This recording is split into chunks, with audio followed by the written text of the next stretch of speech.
Saw a couple stories on our next guest the last couple weeks, and Jenna reached out to him, and Ryan Bell is good enough to join us. He's going to join us in moments on the Renters Warehouse Newsmaker Hotline.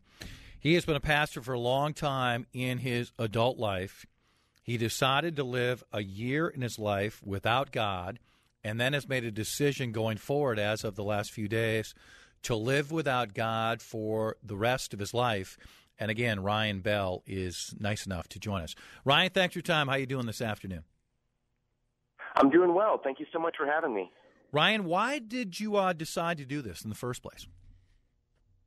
Well, I think it was the culmination of years of studying the Bible and theology, and I had just bracketed a lot of my questions, my suspicions about the truthfulness of everything. I had accommodated my faith and my theology to my personal experiences of the world. But when I left my professional ministry in March of 2013, I had this space to think without restriction about my faith and my theology. And so I just wanted to do that. I wanted to take that opportunity to explore more thoroughly. So, make sure I have this right. A Seventh-day Adventist, is that the proper way to say it? Yeah, Seventh-day Adventist. Okay.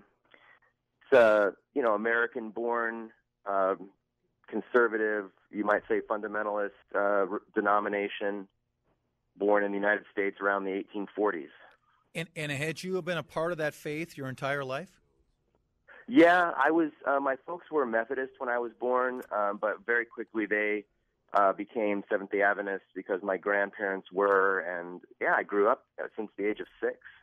And did you want to be a pastor from an early point in your life?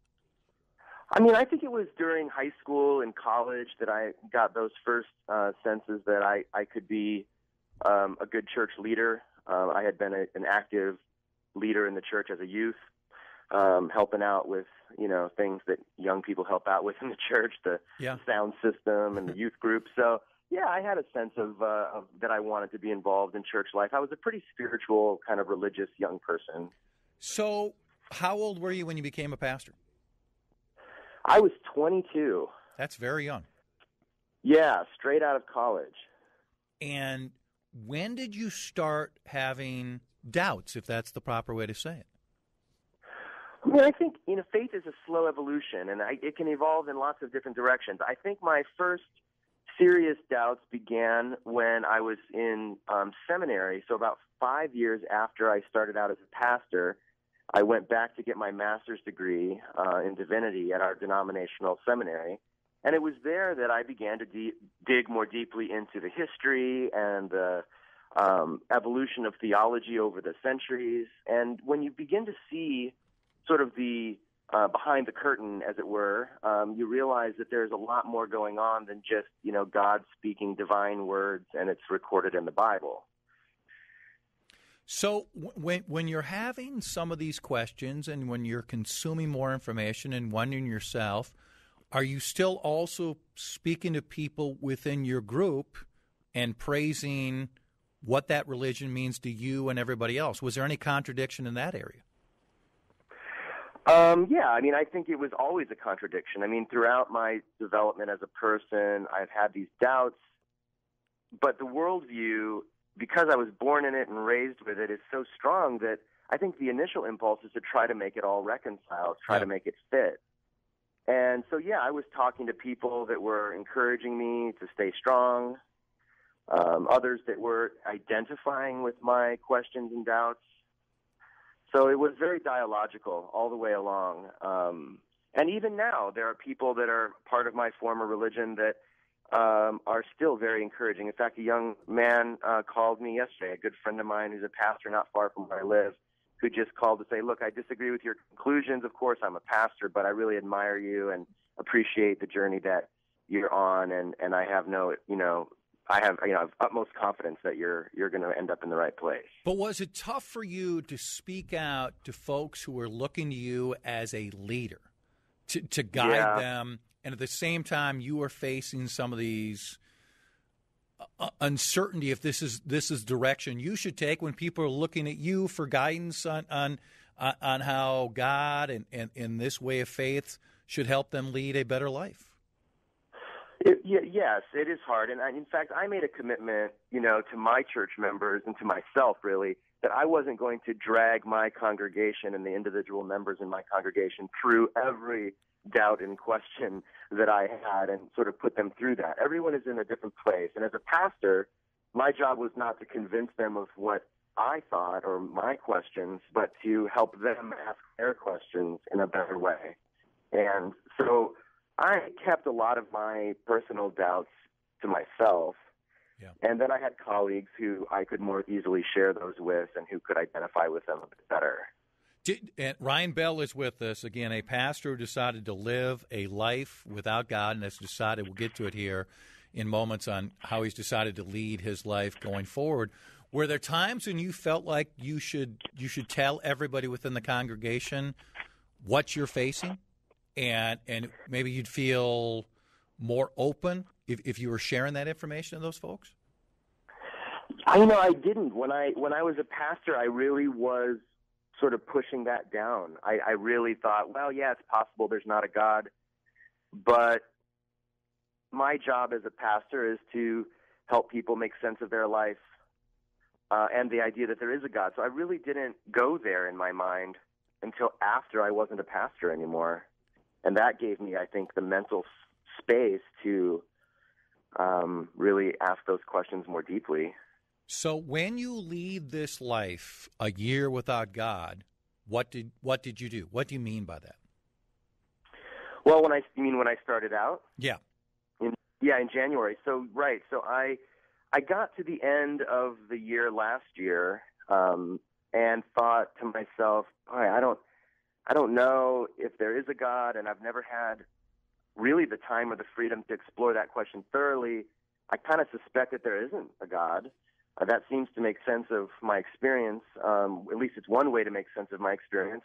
So let me spend a year exploring that possibility. I'd never really read any material from people that were seriously questioning God or had decided to be an atheist. I mean, I had read a little Dawkins and Hitchens along the way, but I usually read those books from the perspective of being a pastor. Like, how would I counteract that influence? How would I speak against what these atheists are saying? But for the first time, I picked up, a book written by an atheist and said, maybe they're right. What would I learn from this book? And so that was my year. I mean, it was not just intellectual, but it was also very personal. So when I would go out and, stand on the edge of the beach here in Los Angeles and look out at the beauty of the ocean, for the first time I was thinking, well, if there's not a God, then where do I direct my awe at the beauty of this?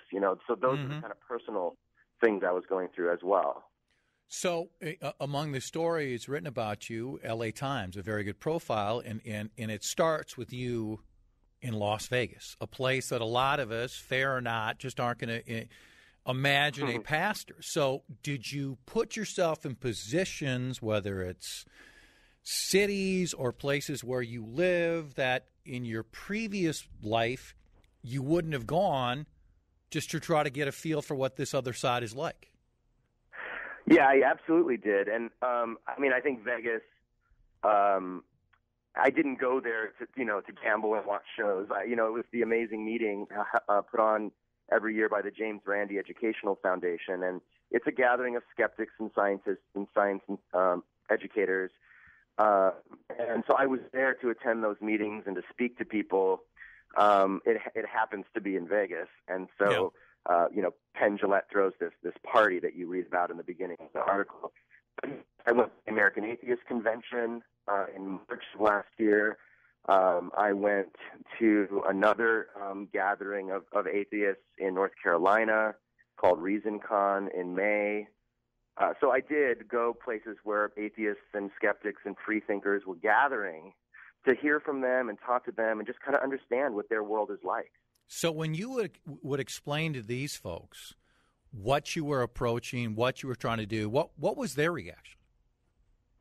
It was mixed, everybody's reaction was mixed. Some of them were just happy that a person of faith, a former pastor on top of it, would subject their beliefs to that kind of scrutiny. Others were skeptical. Others thought maybe I was, a fraud, kind of invading their space, and then I would write a book saying how ridiculous the atheists are. Mm-hmm. So now you've reached your decision. Tell people about what you're going to do going forward. Yeah, I mean, any decision about things that we can't prove one way or the other is provisional, I think, and that goes for questions about God and questions about black holes, for that matter. There's limits to our knowledge, and I think to acknowledge the limits to our ability to know things is the first step. That being said, we have to live our life based on what we suspect, each day. And what I suspect is that there isn't a God, and that I want to live my life and spend the rest of my life, whatever time I have left, to better the conditions of life for people that we share this planet with, and that's universally thought of as humanism. And so I feel like my time can be best spent as a humanist and advocating for justice and equality and peace in our society. So that's what I was doing as a pastor anyway. So in some ways, that's not so different. Are some folks mad at you for what you're doing, considering that they looked for you and they believed in what you said, and they still are full-fledged believers in God, and they just don't understand that you're taking this approach? I think some are, I don't know if I would say mad. They're disappointed, and concerned. Sometimes that concern can sound pretty condescending, and usually that condescension comes from people that don't know me personally. People that know me personally, people that I served in my congregation with, they're my friends. They're people that I've eaten with them. I've watched their kids. So we spend time together even now, and they're not mad at me. And I think they're also challenged by it. I mean, they have to think about their faith and what it means to them, which I think is a good thing. If you hold on to your faith, and I don't think everybody is going to give up their faith. That's not my goal anyway. I just think if you're going to hold on to your faith, it needs to be an examined faith. You need to think about the questions and the issues and the problems that arise from faith and take it seriously. And then if you choose to keep your faith, great. Do it from that perspective of having investigated carefully. So for the folks who are still believers and are concerned that you're going to take the amount of interest that you're getting, because you're getting quite a bit of interest, and you're going to use that to try to convince other people to move away from God and to become atheists, you would say what? I would say that is not my goal, although I think there are really healthy ways to be religious and a person of faith, and there are some very destructive ways to be a person of faith. And I would definitely not mind spending my time pushing against the destructive forms of religion and faith. And I was doing that even when I was a pastor. One of the problems with religion is that it tends to be very divisive. The flip side of having a nice, supportive community of your own is that it tends to produce this oppositional kind of attitude towards people that are not of your group. So it tends to be divisive and exclusionary. And I think that people of faith should work to make that less a part of their religious life, to minimize the discrimination, and to really take a hard look at the way Christianity, especially in this country, deals with the gay and lesbian and transgender communities. These are the kinds of things that I would continue to fight against as religious bigotry. But in terms of faith in general, I don't have a desire to disabuse every person of their faith. Okay, so did that religious bigotry, is that part of what drove you from your church, though? Yes, definitely. I mean, my denomination, the Seventh-day Adventist Church, is very conservative, and they have a belief that that people who are attracted to others of the same gender, the same sex, should be either celibate or somehow change their orientation. Mm-hmm. And I just don't see the truth of that at all. And we had a number of gay and lesbian and transgender members of my church. We were encouraging them to be full participants in the congregation, and the denomination really just couldn't tolerate that much longer. Couple last points. Ryan Bell, again, a former pastor who spent a year of his life without God and has decided to go forward in life without that. And I had a very good conversation with Ryan talking about how he arrived at that decision. We're all creatures of our own lives, people close to us, whether we're drawn more to what they've offered up or we go the other way. In some of the stories, they've talked about the fact that you went through divorce, you're now in a relationship, and your significant other is, it sounds like, a pretty devout Christian. How is that dynamic? It's an interesting one. I mean, devout may be the wrong word. Okay. I mean, that almost conjures images of like kneeling, for hours a day praying or something. She is a Christian. She draws a sense of her hope and motivation to do good in the world from her faith. None of which, as I said, I have a problem with. Our relationship consists of more than talking about this topic, though. In the last few days, it seems to have been a big topic of conversation. She reads all my stuff as I write, and when I have a tendency to maybe overgeneralize, she'll call me on the carpet, and so it's a healthy balance. And I really do appreciate her perspective. Her way of being Christian was very familiar to me as a way that I was also trying to be a Christian in a good way that is good for the world. And so it's good. We need people in our lives, especially those that are closest to us, to challenge us, not just to be yes people in our lives. And she's definitely someone who makes me stronger and challenges me to be more thoughtful and more considerate. Last thing, sometimes the view between atheists and true believers can be very respectful, can be very understanding, and other times it can be condescending both ways. Now, as someone who at least is classified by a lot of people as an atheist, are you concerned about how you're going to be used by either side and kind of typifying where you were in your life and how you are now?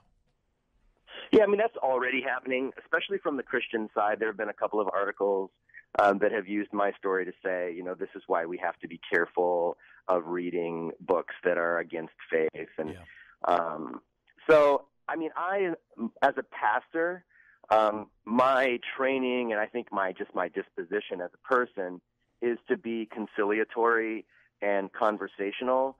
So I think what I bring to this conversation, if anything, going forward, is a tendency to move towards that respectful dialogue. So, yes, people are going to use my story to do whatever they want, and I can't stop them. But I think maintaining my own integrity in this conversation is the thing that's the most important to me. And I think when people stop and really analyze the story for themselves, they'll see that. And if they don't see it, there's nothing I can do to, force the issue. Ryan, really enjoyed the conversation. Interesting story. We'll pay attention to where your life takes you next. Thank you so much for having me. It's been wonderful talking to you. Ryan Bell with us. 54 past 1 on WCCO. 1 on WCCO. 1 on WCCO. 1 on WCCO. 1 on W.